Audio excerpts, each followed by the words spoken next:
文名叫 Vivian 啦，大家可以叫我菲菲。咁咧今日想同大家分享嘅咧就係抗炎疫靈新趨勢。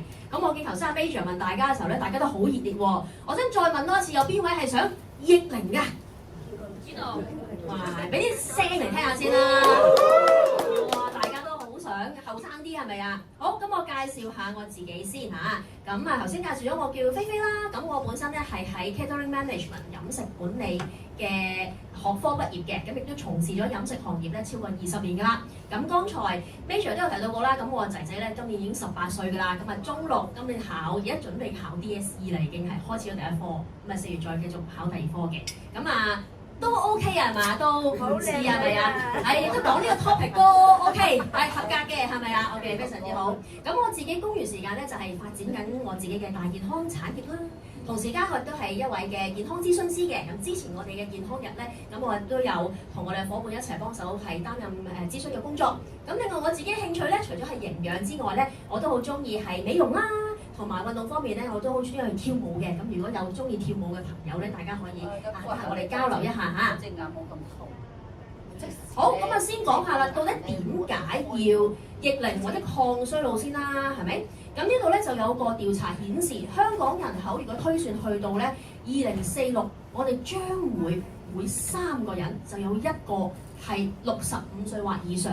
即係話咧，1/3嘅人口咧都係一個老年人嘅人口喎，人口咧越嚟越推向呢個老年化。咁而家係講緊當年調查喺2021年嘅時候咧，係20%人咧係65歲或以上啦，但係推算到咧去到2046咧，將會係上升至36%，接近係一個 double。咁你諗下，其實再演算學落去嘅話，其實人口老化嘅問題咧，將會係越嚟越嚴重。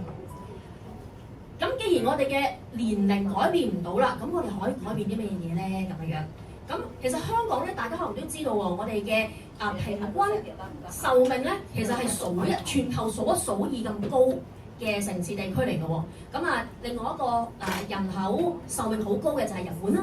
咁我哋香港嘅人口平均壽命咧，其實去到85.83歲啊，係啦，超過85歲㗎啦。咁但係雖然話年紀去到咁大，調查所得到嘅數字係，其實好多人咧，去到最尾嘅9年、10年，其實都係有好多慢性嘅疾病，係可能喺病床上面過啦，或者可能成日要去出入醫院啦，要去做好多檢查啦，甚至乎好多朋友話要通波仔啊，或者食好多唔同嘅慢性病嘅藥物啊，去維持你嘅健康。咁但係我哋其實唔係淨係想壽命長，我哋要延長嘅咩啊？延長嘅係呢2個字好重要啦。健康壽命係咪啊？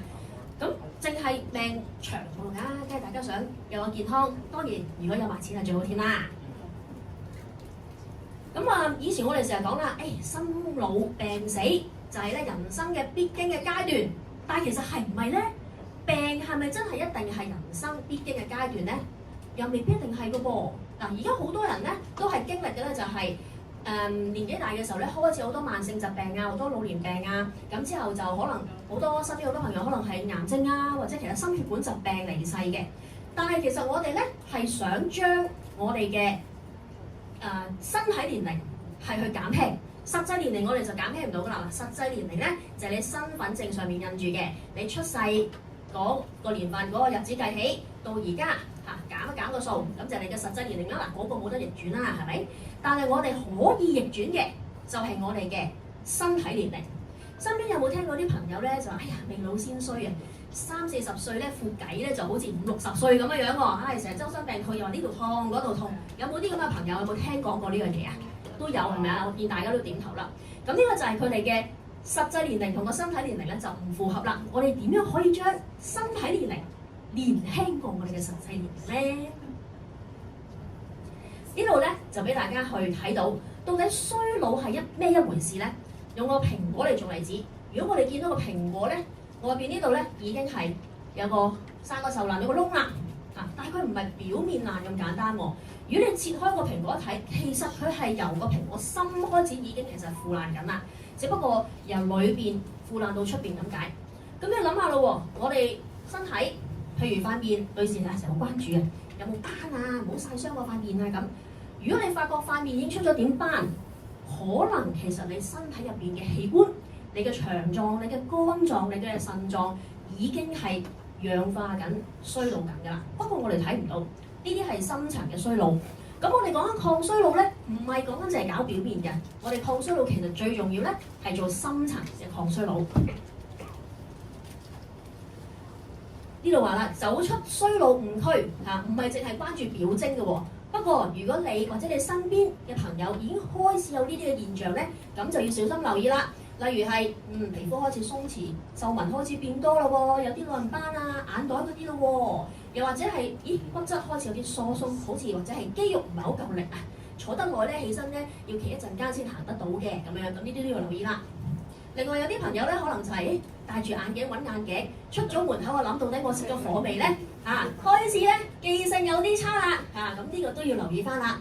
咁仲有好多其他種種，例如係好多人都話對最近病完一次感冒咧，啲咳好耐都唔清，隔3-4個禮拜又再病過，好似啲病嚟病去都好唔到嘅，抵抗力開始弱，呢啲都係你嘅身體機能或者細胞開始衰老嘅象徵嚟嘅。咁細胞點解咁重要咧？因為我哋講緊咧，細胞咧係人體組織最細嘅單位。我哋先係有細胞，細胞形成嘅組織，組織再形成身體入邊所有嘅唔同嘅器官啦、五臟六腑、皮膚、眼睛之類啦，咁先到我哋整個人體嘅。所以如果我哋要抗衰老，頭先話係深層抗衰老啊嘛，我哋就去翻個根源，去做細胞嘅抗衰老。咁你之後其他嘅組織器官身體咧，就會可以提升個健康啦。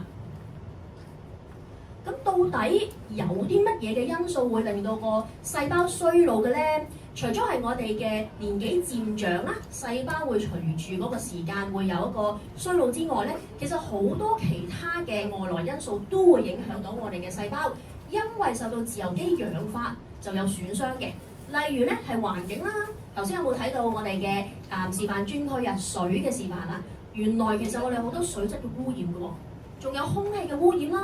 另外仲有我哋平時嘅工作壓力啊，其實唔好諗住淨係有工作先有壓力㗎嚇，要照顧屋企家庭咧都好多壓力㗎。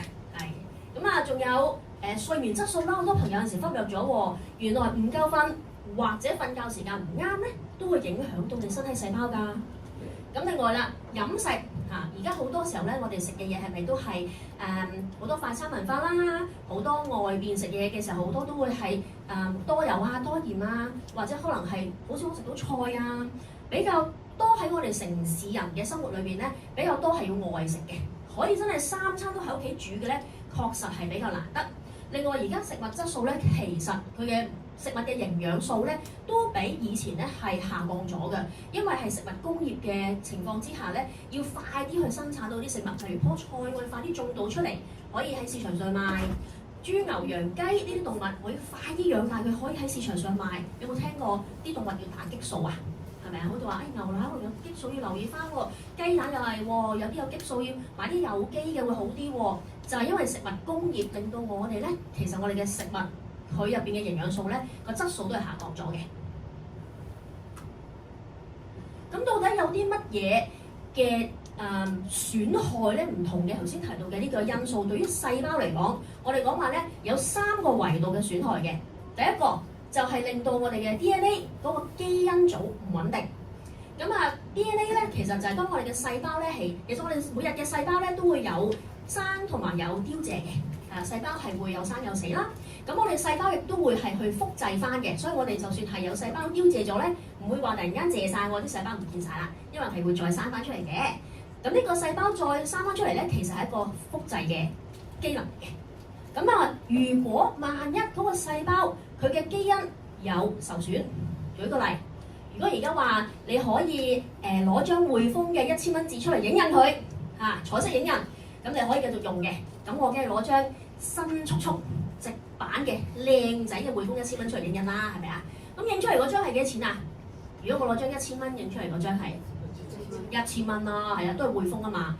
咁但係如果嗰張匯豐嘅嗰張銀紙俾我用到殘晒啦、巢晒啦，又或者係我嗰個影印嗰個功能下降咗，印出嚟蒙蒙地，會唔會有機會我個獅子銀行印錯咗做老虎銀行咧？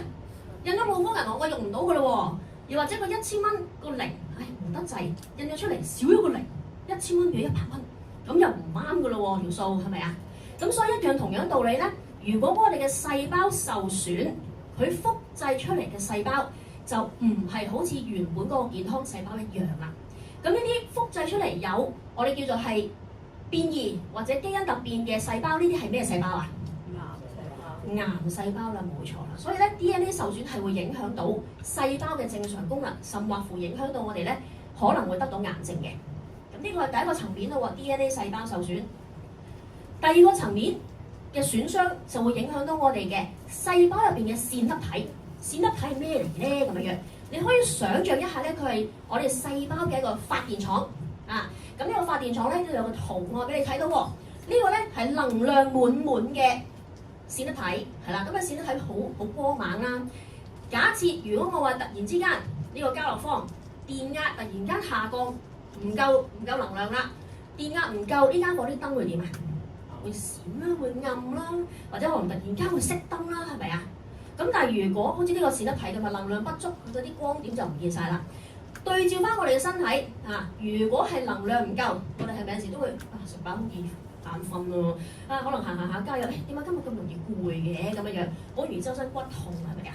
咁就係我哋嘅細胞能量唔夠好似大廈供電不足，你電壓唔夠啊，啲燈嘅閃下或者變暗咗。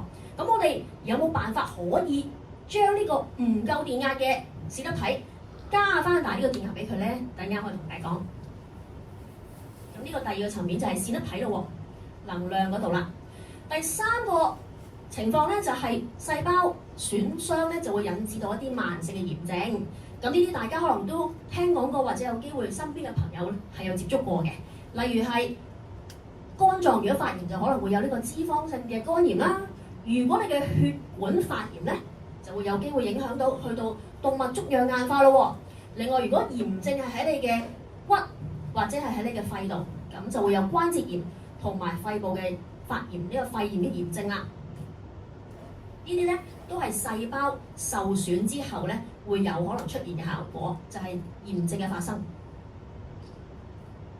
咁啊，今日咧同大家咧分享嘅咧就係點樣可以，我頭先講話要健康長壽係咪啊？健康長壽我哋就係要深層嘅，我哋就由細胞開始。咁我哋咧今日咧就會同大家俾個方案，大家頭先大家做咗營養諮詢，係咪諮詢師都俾咗啲方案，你點樣樣可以係令到你嘅健康有改善？咁如果我想喺個細胞嗰度抗衰老有改善，有啲咩方案咧？咁今日同大家分享嘅咧就係呢個機緣恩活，係啦，就係呢一個嘅一個新出品嘅產品喺香港新上市嘅。咁呢個機緣恩活嘅產品咧，就係由紐崔萊呢個品牌咧去推出嘅。紐崔萊咧係全球銷量第一嘅營養補充品嘅公司。咁佢嘅品牌啦，咁佢其實係好耐歷史㗎咯喎，由1943年係啦，卡魯雲邦博士咧去創立嘅。咁啊，超過80年，邁向緊90年。咁我見在座應該大家望落都好後生係咪啊？都應該未有人係90歲嘅。咁啊，哇！呢個品牌老過拆過你咁多人喎。係一個老字號，亦都係銷量第一嘅品牌嚟嘅，同埋咧佢係有機嘅。咁佢係全球唯一自己係啦設有一個廠房，係講緊係已獲認證嘅有機農場去種植啦、收割同埋提煉植物原料去做佢嘅營養素嘅。咁另外咧，佢亦都係全球銷量 No.1，頭先有提到過啦，有一個好嚴格嘅品質去監控嘅。咁呢度咧就俾大家睇到佢有4個認證嘅有機農場，係啦，分別係唔同嘅地區。另外咧，全球超過咧係有190項嘅專利啦。仲有一樣嘢咧好重要嘅，佢有超過1000名嘅科研人員。即係咩意思咧？即係話佢嘅產品咧係有前瞻性，佢會 keep 住咧去研究點樣去令到營養素為身體咧帶嚟更加可以提升到健康嘅一個能力。係啦，包括我哋今日分享嘅呢個機緣恩活產品。咁喺2015年嘅時候咧，咁紐崔萊咧就喺中國嘅無錫咧就開展咗佢嘅研發中心，係啦。另外咧，佢仲喺上海同埋廣州咧都有佢哋 centre 嘅。咁呢個無錫研發中心主要咧其實就係研究呢個中草本或中草藥有機耕種嘅。咁而呢一個有機耕種嘅研發嘅中草本嘅研發咧，其實都係帶動到咧呢一個機緣恩活產品嘅發生嘅。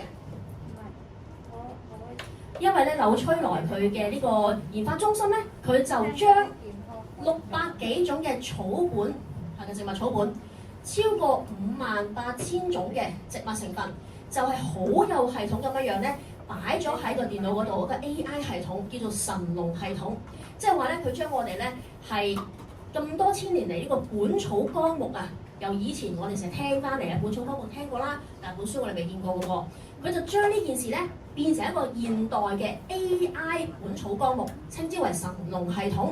咁呢個系統係做啲咩嘅咧？其實佢就將呢一啲嘅數據係將呢啲嘅資料數據化，係啦。咁你係全球獨家首創啦，嚇化成一個好有系統嘅資料庫，用一個好高精密嘅演算法咧，去演算出到底唔同狀況嘅健康或者唔同我要改善嘅問題，可以用啲咩草本嘅成分去幫我做到個改善咧？最有效嘅可以做到。咁經過佢嘅唔同嘅演算之後咧，發覺原來有5種嘅草本嘅成分咧，係好有效去做到細胞抗衰老，稱之為呢一個嘅黃金緩活矩陣。呢個矩陣有咧5個角色嘅，好似嗰啲戰隊咁嘅樣嘅，我哋有5個角色嘅，分別咧就有呢個合皮素啦、蘆丁啦、沒食子酸、油花酸同埋呢個矢車谷素糖苷。咁呢啲都係啲成分咧，係佢喺呢58000幾種嘅草本成分裏邊咧，發現咧呢個組合就最有效抗衰老啦。咁到底咩植物入邊會有呢啲成分咧？佢就揀咗呢5種植物，係頭先所講嘅植物嘅成分咧係最顯著嘅，分別咧就係有呢個鐵皮石紅花、國槐啦，另外有魚金子、紅石榴同埋咧野鷹梅。咁所以咧呢5種嘅植物咧，就係最主要嘅成分咧，去形成我哋嘅肌原因活人啦。記唔記得頭先提到過，如果細胞衰老會有啲咩問題發生啊？我哋第一個就係 DNA 會受損啦，係咪啊？記唔記得嗰張匯豐銀行嘅銀紙啊？我唔要老虎銀行喎，我要獅子銀行喎，咁我點樣可以擔保我嘅 DNA 係正常靚仔嘅咧？咁呢個肌原因活咧就可以修復到我哋 DNA。咁頭先提到過，唔夠能量喎，我如果細胞受損，我電壓唔夠啦，個人姐姐地咁樣喎。咁到底有咩辦法咧？咁肌原因活咧就可以喺細胞功能嘅層面幫到你咧，減少呢個線粒體嘅功能損傷，提升翻你嘅能量。而第三樣炎症啦，大家都唔想有啲乜嘢肺炎啊、肝炎啊、關節炎啊呢啲噶嘛，係咪？咁佢咧喺細胞嗰個微環境嗰度咧都可以做到改善，有效降低慢性發炎嘅問題嘅。咁呢度俾啲數據大家睇下。第一個就係講點樣預防 DNA 損傷先。呢個咧，如果放大嗰個 DNA 咧，就係一個圓形波波，係好光亮咁樣啦。咁啊，科學家咧就係做咗2個對照組，一個咧就係咩都冇擺嘅，將呢個普通 DNA。一個咧就係加咗呢個矢車谷素糖苷嘅成分落去，24小時之後模擬翻，如果有外來侵害，冇任何嘅保護嘅 DNA 咧受損咗咧，佢會有一個好似彗星咁樣嘅尾巴咧散咗出嚟嘅，散咗嘅。但係如果有呢個成分嘅話咧，佢個 DNA 咧係好好咁樣去預防到個受損喎，完全係被保護，係好靚仔一粒嘅。即係話咧呢個獅子銀行，呢個老虎銀行，大家會揀邊個啊？獅子定老虎啊？獅子啊，獅子啦，梗係唔要老虎，老虎用唔到啊，偽鈔嚟嘅嚇。好，咁啊，細胞咧難免都有一啲損傷嘅。咁如果真係損傷咗，有冇辦法修復啊？咁我哋又有第2個嘅模擬嘅情況，係啦。呢個咧就係講緊有效修復 DNA 損傷。正常嘅 DNA 頭先大家都見過啦。如果真係受損咗啦，好似呢個彗星咁樣個尾巴散開咗啦，但係只要我哋用咗頭先嘅肌原因活入邊嘅一個成分油花酸擺咗落去呢個對照組，發覺經過24小時啫，只係1日24小時，佢可以修復翻你嘅細胞變翻靚仔嚇，將老虎變獅子喎，係咪好勁啊？好，俾啲掌聲先啦！咁另外頭先提到咯喎，嗱，受損嘅細胞可以修補或者可以預防損傷啦。咁我能量唔夠啦，電壓唔夠，可唔可以加翻啲電壓，令到我醒啲、精神啲啊？個人有活力啲啊！嗱，咁呢度咧就係有個對照組，就係咧講嗱，如果呢2張圖咧你睇啦，紅色越多咧代表健康嘅線粒體，即係嗰個能量滿滿嗰個啊，線粒體就係越多嘅。對照組嚟講咧，呢個係冇加到營養素嘅，呢個係有呢個紅皮素喺入邊嘅喎，係咪紅色嗰部分多好多啊？講緊只係經過咗48個小時，兩個對照組就已經有好大嘅差別啦。所以咧，科學驗證咧，佢可以減少衰老嘅細胞，維持年輕嘅活力。頭先仲有一個維度咧，就係發炎嘅問題。炎症因子嘅測試有啲咩效果咧？咁我哋就要用呢個木食乳酸同埋呢個蘆丁去幫我哋啦。咁經過7小時之後咧，對照組入邊咧發現加咗木食乳酸嘅話咧，就可以有效減少28% 嘅炎症因子。如果係有加咗蘆丁嘅話咧，係可以減少36% 嘅炎症喎。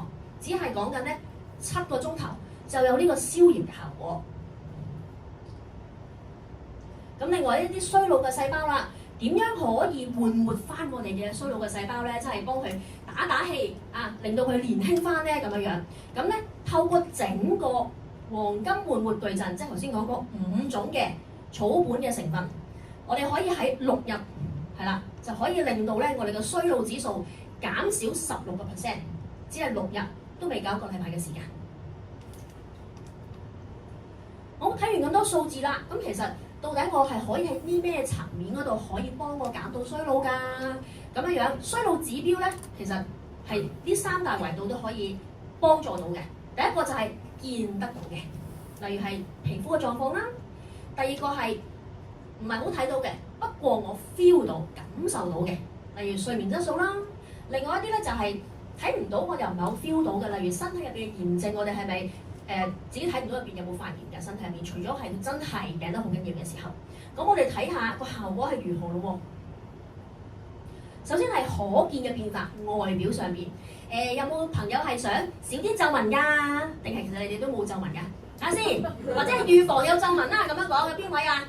咦，唔係好易做，係咪大家都好靚嘅，所以就唔使啊？我見到咗後面都好多舉手嘅。好，咁咧呢一個產品咧，肌原因抹飲咧，佢可以。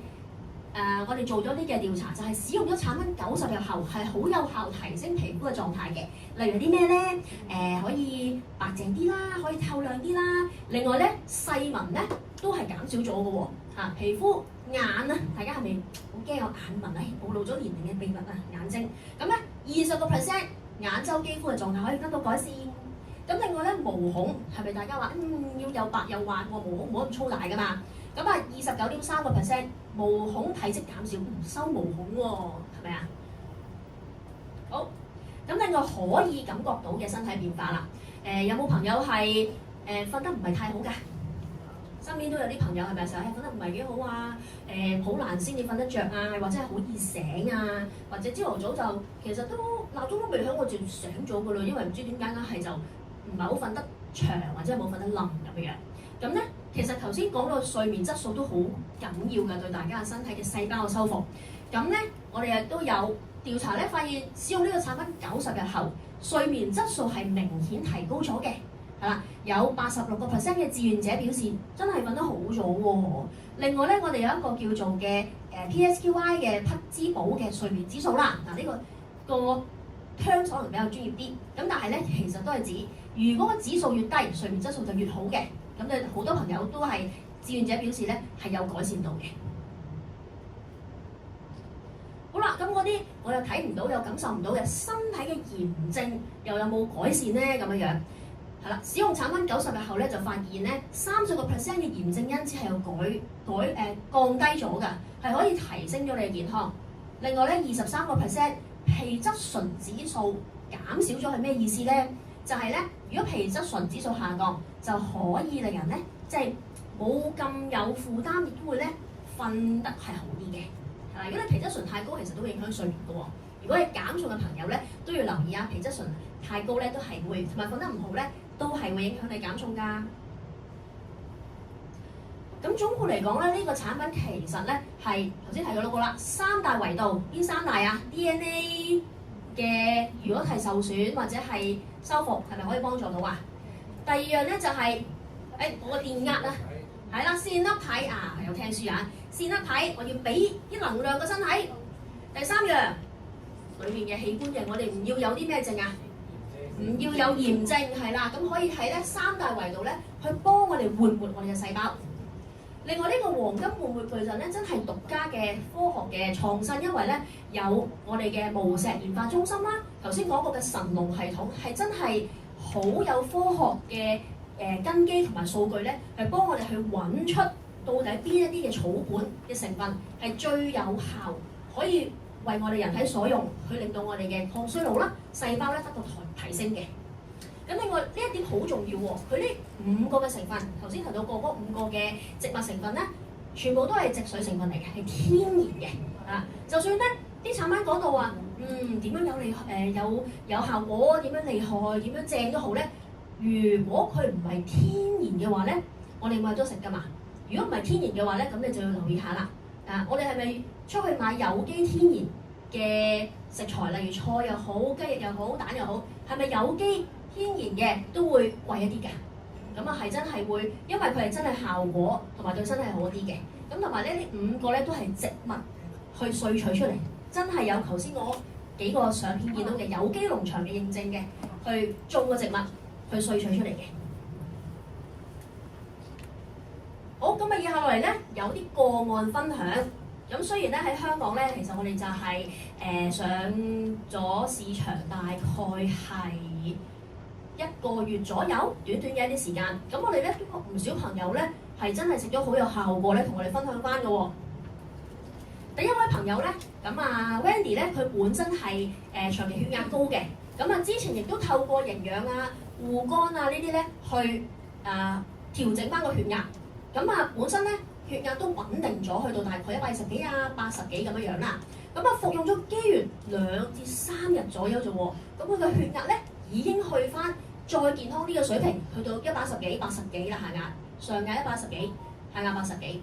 咁佢起初都以為係咪偶然㗎咁樣樣，咁啊不過佢已經咧服用機緣咧去到第9日啦，咁啊發覺咧都真係 keep 到呢一個靚仔嘅數字，咁所以佢都話咧好期待90日後之後嘅結果。咁呢個咧就係高血壓人士嘅一個分享。另外咧呢一位 uncle 咧有冇見到呢2張最明顯嘅分別係咩啊？顏色白頭髮嘅，全頭白髮嘅，雖然都好有型嘅咁樣樣，咁但係有陣時都想後生啲、靚仔啲，有翻啲黑色頭髮出嚟，咦，真係生翻啲黑色嘅頭髮嘅喎。咁另外如果咧，我哋呢個電視夠大啦，放大啲睇，你見到咧眉毛都開始有翻啲黑色出翻嚟喎，係啦。咁佢只係咧用咗未夠1個月，用咗22日啫，佢係每日4條嘅，應該係早2條晚2條咁樣啦，或者係1餐2條2餐，一日4條。係啦，用咗22日，呢位 uncle 咧都68歲㗎啦，咁所以其實咧都係一位上咗年紀嘅銀髮族，但係佢都可以68歲黑髮重現喎，真係咁啊得咗，係好犀利啊呢個。另外咧呢個就係關於炎症嘅，係啦，咁呢個後生仔啦，咁佢用咗佢嘅本身個面咧比較，你見係炎症比較多啊，有好多呢個發炎嘅狀態，佢就用咗機緣7個鐘頭啫，個消炎效果都好顯著嘅，你見到佢係極速抗炎，塊面咧嘅紅印啊嗰啲咧係明顯少咗好多嘅，只係7個鐘頭。咁而另外隔離呢張圖咧係位朋友係咩問題咧？佢本身咧係有呢個牛皮癬嘅問題嘅。咁牛皮癬咧其實就係本身身體嗰個嘅免疫能力嘅問題，亦都係啲炎症嘅問題嚟嘅。本身牛皮癬其實係好難搞嘅，佢唔會傳染啦，但係都好難好嘅。好多人都一世都要食藥，甚至乎要食類固醇。咁呢位朋友咧，佢係由今年嘅2月26號開始咧服用咗呢個機緣一活，食咗3日，你明顯見到佢咧呢個後頸嘅呢個發尾呢個位啊，係啦，佢牛皮癬咧就由低過佢嗰個髮腳變成咧係咪啲血唔見咗啊？啲血冇咗啦，退咗啦。再食多咗6日咧，已經係左右兩邊其實都開始少咗啊，係啦，個牛皮癬嘅狀況係得到咗改善嘅。呢個其實係好難，如果係有一般醫藥或者藥物嘅情況去處理咧，其實係好難做到嘅。呢個係代表咗咧，佢真係佢嘅細胞咧喺度改善緊。咁我哋有個口號嘅，就係呢個不見年齡，只見年輕。我哋係實際嘅年齡就改變唔到啦，身份證嗰個就改變唔到啦。咁頭先阿 Major 都有介紹我，咁我都有個18歲嘅仔啦，咁其實我都4字頭㗎啦，大家係邁向緊5字頭㗎啦，唔似係咪啊？咁但係咧多謝你，係啊，咁俾啲掌聲先啦，係啦。咁當然係因為我亦都係有學營養啦，同埋用咗營養素一段時間啦，再加上咧機緣恩緣咧都幫助我去換活我嘅細胞。咁不見年齡，大家唔知我實際上幾多年齡啦嚇，淨係知4字頭啦，只見年輕就夠啦，係咪啊？好，咁我哋今日係咪會有啲 share？有冇試過音樂？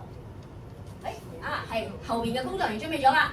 咁咧，今日大家一場嚟到星期日嘅時間都嚟參與我哋活動。咁今日咧，我哋就會同大家咧分享下呢一個嘅機緣恩緣有試飲嘅喎。邊位想飲㗎？舉手先。飲啊！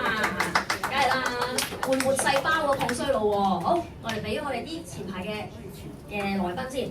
好，一人一杯嚇，唔該晒工作人員。咁我哋陣間咧就會一齊 cheers 嘅，我都準備咗我自己個杯㗎啦。咁就喺工作人員派發緊嘅時候咧，咁我介紹一下啦。咁呢一個機緣恩活飲咧就一盒。咁就係30條嘅，咁入邊咧，因為呢個係未拆包裝，咁入邊咧其實就係獨立咁樣一條係粉劑嚟嘅，咁加大概50至100毫升嘅暖水咁就可以飲㗎啦，係啦，輕輕咁樣熬勻佢就好快溶嘅。咁味道咧就有少少似啲藍莓雜莓味嘅，都幾好味嘅，甜甜地。但係你飲落可能有啲甘甘地咧，其實就係佢嗰個嘅其中一個植物嘅成分咧係有嗰種微微嘅回甘味嘅。大家唔怕飲得到，飲埋一齊 cheers 先，唔該啊！開蓋，你有冇？或者有啊？你如果有就俾埋工作人員。有工作人員未飲嘅可以試飲下。好，我哋一齊，我哋使唔使拍個影張相一齊 cheers 啊？好，放住我呢邊好唔好？好，我數1、2、3，跟住就大家就 cheers 下，準備1、2、3 ，cheers！ 耶！不見年齡，只見年輕。好，大家身體健康，一齊飲。飲完即刻試咁細啲。係咪好味啊？好。咁頭先提到咧，就係都有幾句説話，我覺得都非常之好嘅，就係走出一條從細胞到器官，我哋係全個身體嘅系統性抗衰老之路。我哋而家講緊嘅抗衰老咧，唔係淨係話搽啲喺塊面度啊，或者係做下推拿啊，或者係做下按摩咁簡單嘅，而係真係要從細胞深層去抗衰老。咁係講緊咩咧？就係實現換齡人生啊！係啦，希望大家咧都係活到去8、90，都好似30、40咁年輕嗰個，甚至乎20、30歲咁年輕，有冇啊？好，咁如果要知道多啲點樣可以為自己身體提升健康咧，我非常之推介大家咧去報讀我哋嘅營養班。咁我哋逢星期4日間同夜間咧都有我哋嘅營養班嘅，係日間嘅11點至到12點半啦。晚間營養班咧就係晚上7點半到9點半，我哋就係每6堂1期嘅，咁啱而家咧就係 A 班，咁啱啱過去嗰個星期4啦就已經講解咗飲食迷思，嚟緊4月3號咧就會係講呢個生命嘅本質，我哋嘅蛋白質，大家知唔知道我哋其實全身嘅細胞，包括你嘅器官，包括你嘅頭髮、指甲，其實都係蛋白質去組成嘅喎。咁到底蛋白質對身體有幾重要？點樣可以吸收到好嘅蛋白質為身體所用呢？咁嚟緊4月3號星期4咧就要嚟聽下啦。如果你話我都想知多啲點樣幫助到個身體健康，深挖苦，將營養同埋健康嘅資訊帶俾身邊嘅人，好鼓勵你哋咧去全期報讀我哋營養班。係啦，咁呢個時間咧我就將支咪交翻俾阿 Major。